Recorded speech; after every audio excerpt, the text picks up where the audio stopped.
कार्यक्रम के प्रायोजक हैं कृषि एवं किसान कल्याण मंत्रालय, भारत सरकार।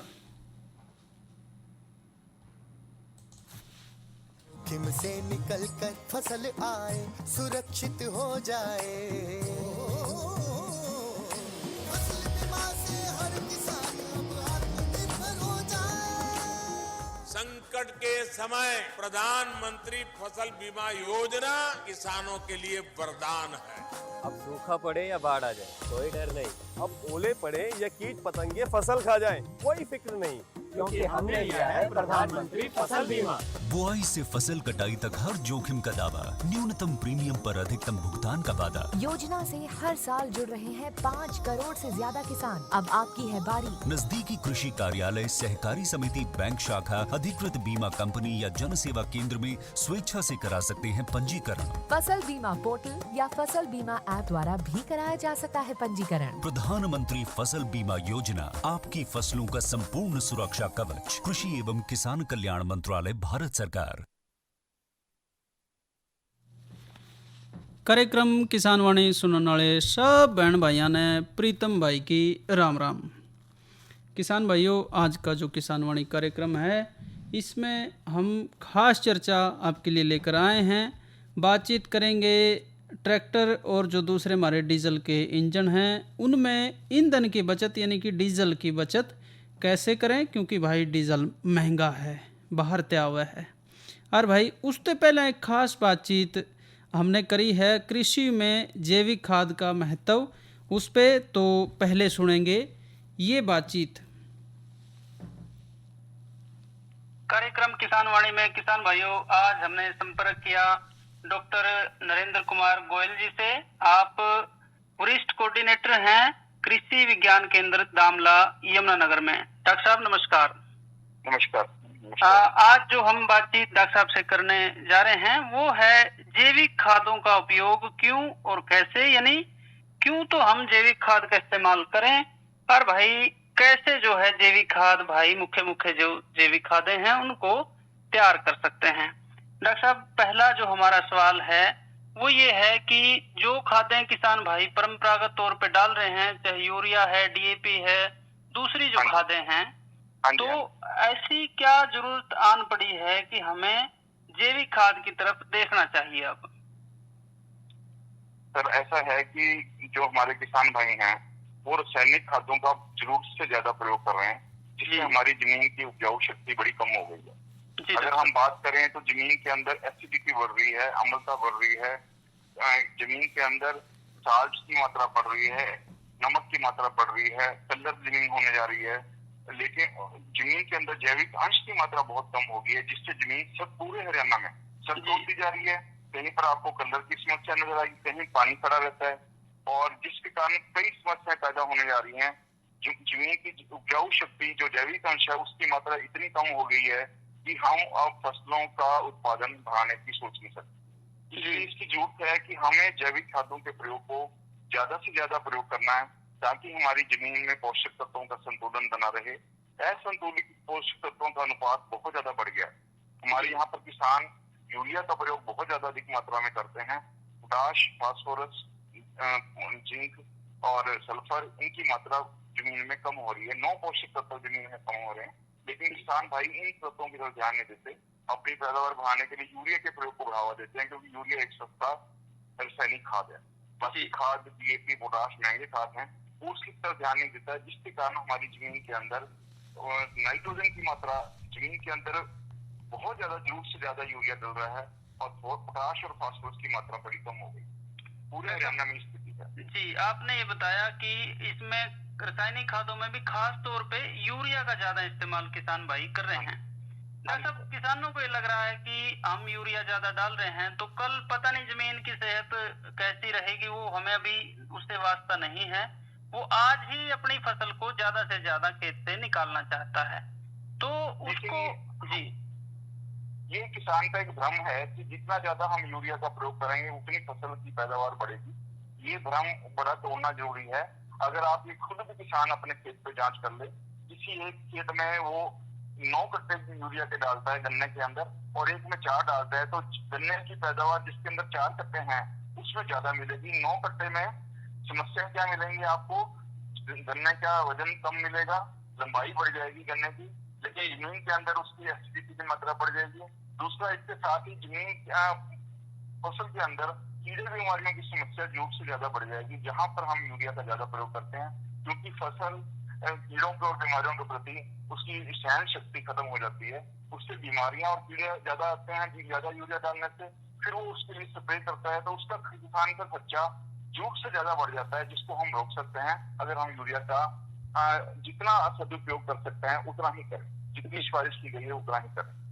बहुत अच्छी बात डॉक्टर साहब आपने बताई, और मैं उम्मीद करता हूं कि किसान भाई इस बात की तरफ खास तौर पर ध्यान देंगे जो आपने यूरिया ज्यादा इस्तेमाल करने के नुकसान बताए। डॉक्टर साहब, साथ ही ये भी बताइए कि विकल्प क्या है, कौन सी जो पोषक तत्व हैं वो हम जैविक खादों से भी हमारी फसल को दे सकते हैं?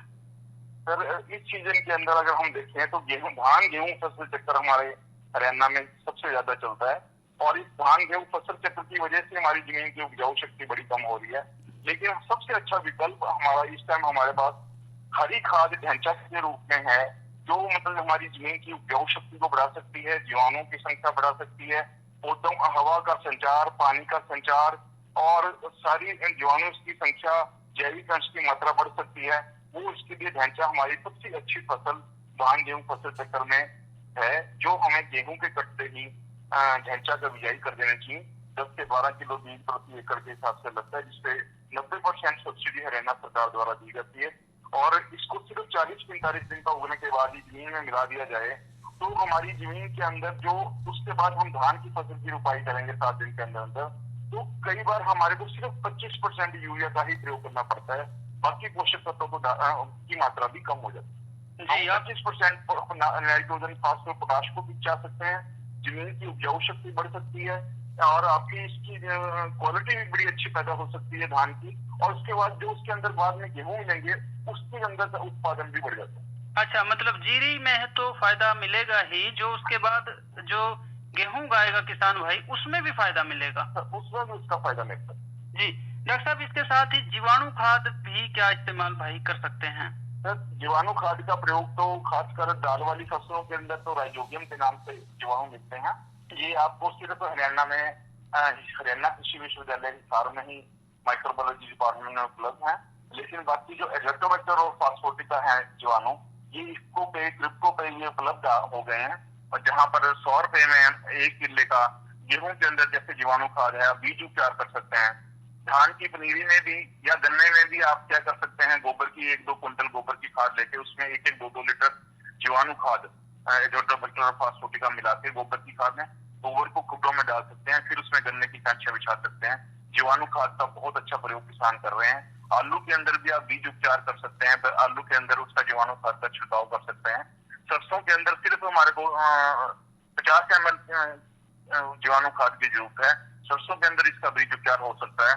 धान के अंदर इसकी रुपाई के अंदर हम आप जड़ों को 1-2 लीटर पानी में घोल के इसको थोड़ा सा गुड़ मिला के पौधे की जो आपकी जो पौध है उसको 15-20 मिनट जड़ों को भिगो के आप जीवाणु खाद में उसकी रुपाई कर सकते हैं खेत के अंदर। इससे हमारी जीवाणु की संख्या बढ़ जाएगी।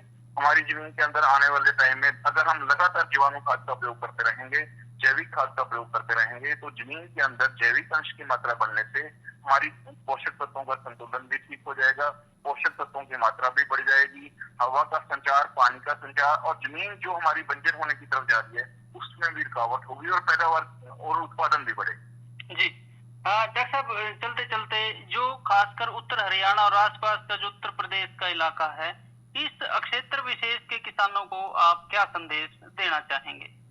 सर, सबसे पहले तो मैं ये संदेश देना चाहूंगा कि वो अपने सबसे नजदीक कृषि विज्ञान केंद्र या किसी सरकारी ऑफिस में एग्रीकल्चर डिपार्टमेंट में जाकर मिट्टी की जांच कराएं, क्योंकि उनको अभी तक यही नहीं पता कि हमारी मिट्टी के अंदर कौन से पोषक तत्वों की कमी है। हम अंदाजे से ही खादों का प्रयोग करते हैं और 15-20 साल से वही एक ट्रेंड चला हुआ है जो हम डालते हैं। हमने ये नहीं देखा कि टाइम के साथ 15 साल पहले या 10 साल पहले जो जमीन की उपजाऊ शक्ति थी अब वो नहीं है, अब वो कम होती जा रही है।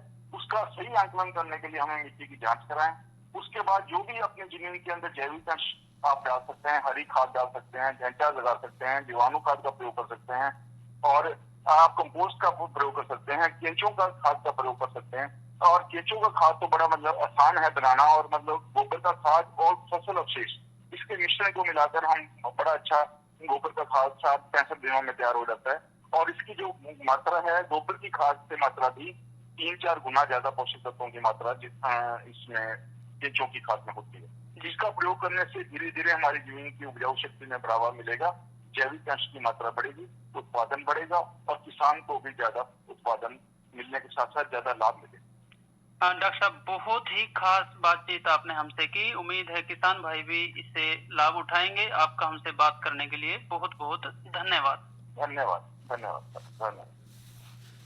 तो किसान भाइयों, ये थे डॉक्टर नरेंद्र और आपने बातचीत सुनी जैविक खादों के बारे में। बहुत सारे किसान भाई पहले से ही जैविक खादों का इस्तेमाल कर रहे हैं।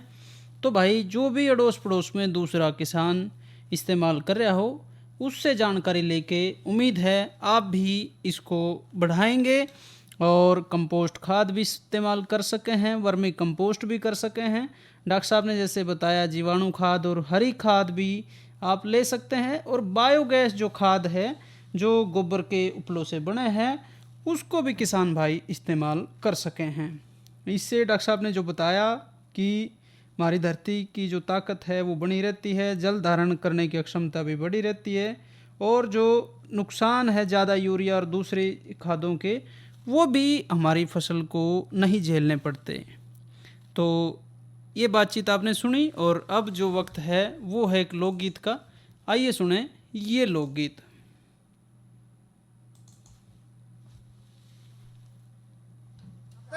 और उसके साथी ने बोलने लगे रे क्या बात है, ने बोला बस सपना गजब का आया मैंने तो। और किस तरह से, ने बोला कि उड़ दिखाई दी और सपने का वर्णन करता है, और क्या क्या कहता है, क्या बता बोला।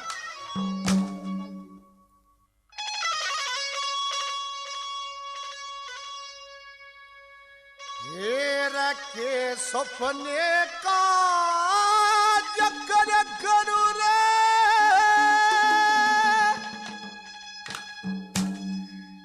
कबूर लकड़ेगी सड़क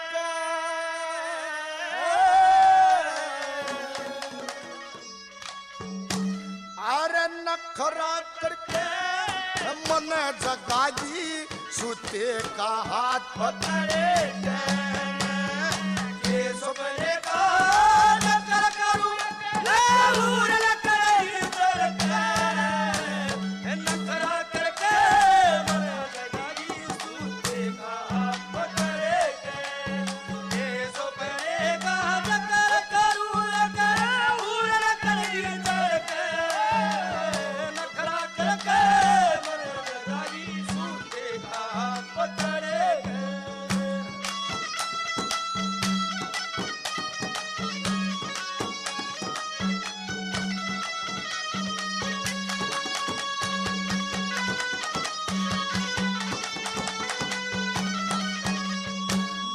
सपने के मां गरा डगर जा, अरे सपने के मां गरा डगर जा, ले 10 दिन की छुट्टी, फिर मन देख के वा मेरी बोढ़िया पीढ़े पर उठी, अरे गाता पचार लगर गली जेवा बढ़न लागी मुठी, बुरी बुरी आंगलिया में पैर रही थी गुटी, बुरी बुरी आंगलिया में पैर रही थी गुटी, और 4 पहर तक हम बतलाए, 4 पहर तक हम बतलाए, एक बुक्कल के पड़ गए नखरा करके बता गाड़ी सुने का पकड़े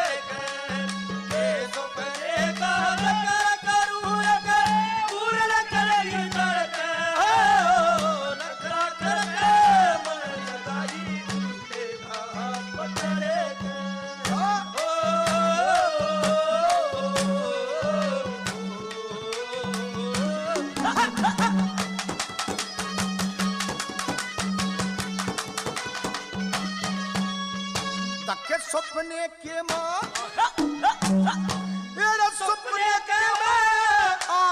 भक्त ने आज्ञा ख्याल बहू का रहे, जड़ में बैठ के बूझ लिया मन सारा हाल बहू का। अरे गोल गोल मुख चंदा केसा, मुखड़ा लाल बहू का रहे, आदत लगना ठीक हो लिया करया होया गाले बहू का रे, आदत लगना ठीक हो लिया करया होया गाल बहू का रे। वो कहते आज नाम कटा के हो,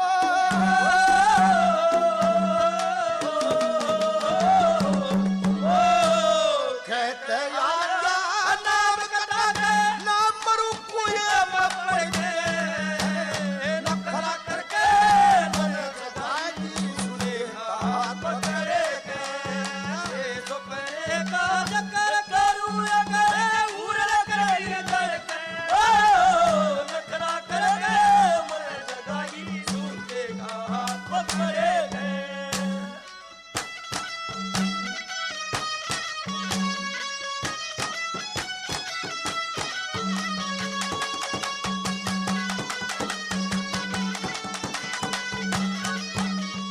दख तेरे ततरा ओ तेरे ततरा छोटा भाई कमरे बीच बुलावे है, मैं पहला चली जाते वो पछेत आवे। दख ओटू पैरू संगरूत क्या दुनिया बुरी बतावे, अपनी ब्याही की करिया वो सारे हुक्म चलाव हो, अपनी ब्याही की करिया वो सारे हुक्म चलावे। अरे जिसा सपना मन याद आया रे, जिसा सपना मन याद आया, इस सबके सपने को करके नखरा करके मन लगाई देखा हाथ पकड़े के, सपने का कर उड़ के नहीं डर के, ओ नखरा करके मन लगाई देखा हाथ पकड़े के,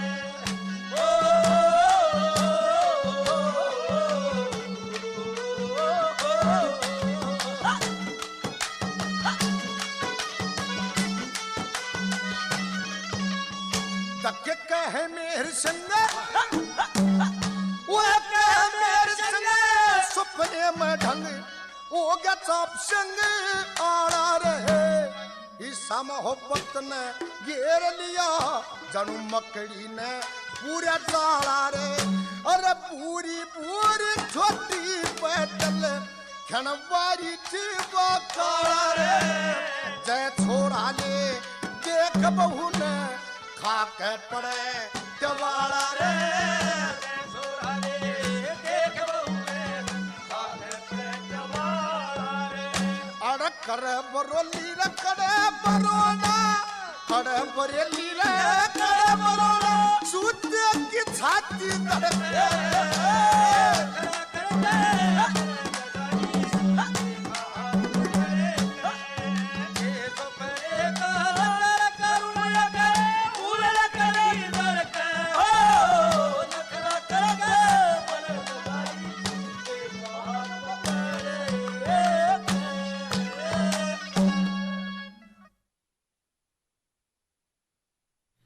और भाई ये आपने सुना के सपने का जिक्र करूं, आवाज़ें थी रणबीर सिंह और साथियों की। साथ ही भाई बातचीत मौसम की, तो अधिकतम जो तापमान रहा वो रहा 37 डिग्री, न्यूनतम 24। और भाई अगले 2-3 दिन के अंदर अधिकतम जो तापमान है वो बढ़ेगा, यानी गर्मी बढ़ेगी। कल 39 डिग्री रहने की संभावना है और अगले दिन 41 डिग्री। साथ ही भाई मौसम कई दिन तक जो है बिल्कुल साफ़ है, खासकर इस इलाके में। तो भाई ध्यान रखें।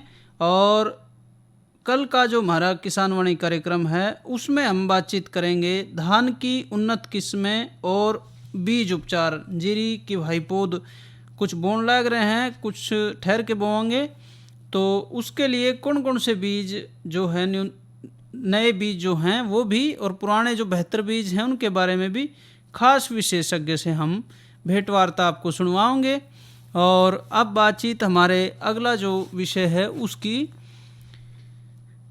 ट्रैक्टर और जो दूसरे डीजल इंजन हैं उनमें ईंधन की बचत कैसे करें, और साथ ही जो हमारे कृषि यंत्र हैं उनकी देखभाल और रख रखाव कैसे हो, ये बातचीत भी भाई हम करेंगे। ट्रैक्टर जो है किसान भाइयों, जो छोटी हो रही है और ट्रैक्टर बड़े बड़े आ रहे हैं, तो वो डीजल भी घुंटा पीवे हैं, घना डीजल खाजे हैं। तो ऐसे में अगर हम थोड़ा बहुत डीजल बचा सके तो एक राहत है किसान के लिए भी भाई और देश के लिए भी, क्योंकि जो विदेशी मुद्रा भंडार है उसको जो है इससे फ़ायदा होगा, हमारा वो घटेगा नहीं। इसलिए ज़रूरत है एक एक बूंद जो है डीजल की बचे। प्रति सेकंड एक बूंद अगर रिसाव कहीं से हो रहा है तो सालाना 2000 लीटर तक ईंधन का नुकसान हो सके है। छोटी छोटी बातों पे अमल करने से ट्रैक्टर में डीजल की बचत हो सके है। जब भाई पहली बात तो यह है कि ज़रूरत ना हो, ट्रैक्टर रोकना हो कहीं, तो इंजन जो है बंद कर दें। कई भाई बतलाए जा हैं ट्रैक्टर ने स्टार्ट खड़े खड़े देख के भी, स्टार्ट अवस्था में खड़े ट्रैक्टर से प्रति घंटा 1 लीटर से ज़्यादा डीजल की बर्बादी होती है। ईंधन की टंकी, फ्यूल पंप, फ्यूल इंजेक्टर और फ्यूल लाइंस, इनके हर एक जोड़ जो हैं उनकी जांच करें कि कहीं रिसाव तो नहीं। कई बार हम ट्रैक्टर चलाए जा हैं लेकिन बारीकी से उसने देखते नहीं, तो भाई रात ने भी ट्रैक्टर खड़ा कराया हो तो नीचे तेल आपने टपकिया दिख सके है, और भाई दिन में भी हल्की सी निगाह मारेंगे तो दिख जाएगा कि कहीं से लीक तो नहीं हो रहा है तेल। धुआं छोड़ता ट्रैक्टर जो है वो भी आपने मान लो कि ज़्यादा डीजल खा रहा है, ईंधन की खपत ज़्यादा है, उसने तो पूरी ढालते मरम्मत की ज़रूरत है। उसकी नोजल की जांच कर ले। फ्यूल इंजेक्शन पंप हैं उसको भी दोबारा से कैलिब्रेट करवा लें, फ्यूल इंजेक्शन पंप को। दूसरा भाई, जो घिसे हुए टायर हैं ट्रैक्टर के वो भी डीजल की बर्बादी करें हैं। घिस के जो है वो चले है तो थोड़ा स्लिप मार के चलेगा, डीजल ज़्यादा खाएगा। इसलिए यथासंभव जब उसके जो है टायर ढीले पड़ जाएं तो आप देख लें कि टायर नए बदलवा लें। ट्रैक्टर के टायरों को सही समय पे बदलवाएं। उस एक बात यह भी है कि वो वज़न खींचने के या एरो टिलर या रोटावेटर खींचने की भी ताकत अगर टायर घिस रहे हैं तो उसकी घाटजे है। इंजन के हार्स पावर के अनुसार ही कृषि और दूसरे उपकरण जोड़ें। न्यू ना करें भाई कि ट्रैक्टर छोटा है और उस पर घना बड़ा उपकरण जोड़ लें, ये ठीक नहीं है। जितनी उसकी परिचालन गति है उससे भी मेल खाता हो वो जो उपकरण है ट्रैक्टर की गति से। लंबे हल से खेत जोतें। इंजन बिना उपयोग के स्टार्ट ना रहने दें। ट्रैक्टर को बैक करने और अचानक मोड़ने से परहेज करें, आराम से चलने दें उसको, ठीक उसकी देखभाल करें भाई। और 25% तक बहुमूल्य ईंधन की बचत करें। खासकर ये खाली ट्रैक्टर की बात नहीं है किसान भाइयों, हम जो भी मोटरसाइकिल है या जो दूसरे संसाधन हैं खेत में इंजन है और है इस्तेमाल करें हैं तो हमने थोड़ा सा ख्याल करेंगे तो बचाव कर लेंगे हम, क्योंकि महंगा भी घना है। ISI निशान वाले फुटवाल जो है वो उनका उपयोग करें जिसका मुंह बड़ा हो ताकि डीजल कम जले। ये जो सिंचाई पंप में हम डीजल की बचत कैसे करें उसके बारे में हम बात कर रहे हैं। कई इलाके भाई हमारे ऐसे हैं जड़े बिजली नहीं है, खासकर यमुना के आसपास का इलाका, या जहां भाई एक आधा किला भाई का है और वो कनेक्शन नहीं ले पाया है, या फिर कई बार जो है बिजली खराब हो जाए। बड़े गुड़ाई वाले पाइप का उपयोग करें ताकि घर्षण से होने वाली ऊर्जा की क्षति कम हो और पौने की बौछार ज़्यादा हो। PVC HDPE पाइपलाइन के उपयोग से भी ईंधन की बचत हुआ है। पाइप में जितने कम जोड़ और दूसरे उपकरण लगे होंगे उतना अधिक डीजल की बचत होगी, पानी की उतनी अच्छी बौछार मिलेगी। पाइप में तेज़ मोड और एल आकार के जोड़ ना होने दें। एल आकार में भी मतलब तेज मोड है, इससे पानी आगे बहने में रुकावट आएगी। पंप को पानी के स्तर से 10 फुट से ज़्यादा ऊंचे स्थान पर ना लगाएं। पानी निकालने वाली पाइप ज़्यादा ऊंचाई पे हो ताकि ईंधन की खपत सही हो। सही ग्रेड के ऑयल का उपयोग करें।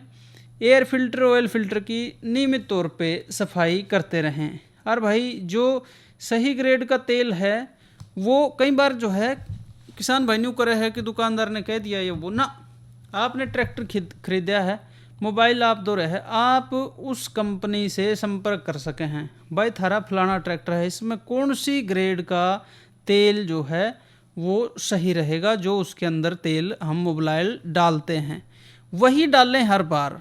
उससे उसकी जो ताकत है इंजन की वो बनी रहेगी। और भाई मिस्त्री दोहरे ट्रैक्टर ने ले जाते हुए घना ना हिचकिचावें, क्योंकि थोड़ी बहुत टूट फूट रहेगी या उसके इंजन में माड़ी मोटी कमी होगी, अगर वो वक्त रहते दिखा लोगे तो उसका फ़ायदा ये रहेगा कि डीजल की भी हमारे ट्रैक्टर से बचत हो सकेगी। साथ ही भाई कई पुर्जे जो है ना कंजूसी करे जा हैं किसान भाई की, ना ये तो चल रहा है बे चल रहा है, और वो तंग कर रहे हुए हैं किसी ना किसी काम में, चाहे वो डीजल के दूसरे इंजन हैं या ट्रैक्टर में हम डीजल से संबंधित हैं। तो भाई ऐसा ना करें। ट्रैक्टर में डीजल डालते वक्त भी कई बार जो है भाई उसको ख़राब होने देते हैं, वो ऐसा भी ना करें। उसके लिए सही पंप का इस्तेमाल करें, सही उसमें गेज देखते रहें। साथ ही देखेंगे टंकी भरने वाली है थोड़ा सा अच्छा छोड़ लें भाई, उसने ज़्यादा पूरा भरने के चक्कर में वो ऊपर तक तेल उसका बहजे है निकल जाए है। तो ये सारी चीज़ें अगर हम ध्यान रखेंगे तो ट्रैक्टर में और दूसरे जो डीजल के इंजन हैं उनमें हम डीजल की बचत कर पाएंगे। कार्यक्रम के इस भाग के प्रायोजक थे कृषि एवं किसान कल्याण मंत्रालय, भारत सरकार। क्या कर रहा है? इधर इधर इधर हम बोल रहे हैं तेरे बीजू का। उतला बोल रहा है? हाँ, पक्षियों से तो हम खेत को बचा लेते हैं, पर इन घातक रसायनों से कैसे बचाएं? मतलब? देख बेटा, तू जो ये अंधाधुंध रसायन मिलाता है ना, मिट्टी की सेहत बिगड़ने लगी है, और जब माटी ही कमजोर पड़ जाएगी तो उपज कैसे सेहतमंद होगी? हाँ? अरे पहले ऐसा नहीं था, पूछना अपने बड़े बुजुर्गों से, कैसे फसल लहलहाती थी, शुद्धता झलकती थी। हाँ, माटी भी तंदुरुस्त और लोग भी। अरे अब पहली वाली बात कहाँ? पर अब तो सब यही डाले हैं। सब नहीं, आज भी लाखों जागरूक किसान परंपरागत विधि से फसल उगा रहे हैं, खर्चा कम और उपज की कीमत भी बेहतर पा रहे हैं। सच है? रे बेटे, एक्सपीरियंस से बता रहे हैं, धूप में बाल सफेद नहीं किए हैं। हाँ। ठीक है भाई, मैं भी आज से जैविक खेती शुरू करूंगा। माटी से प्रेम की परंपरा है, परंपरागत खेती। किसान भाइयों, कार्यक्रम किसान वाणी का समय यहीं तक, हमें इजाज़त दो। अच्छा भाइयों, राम राम।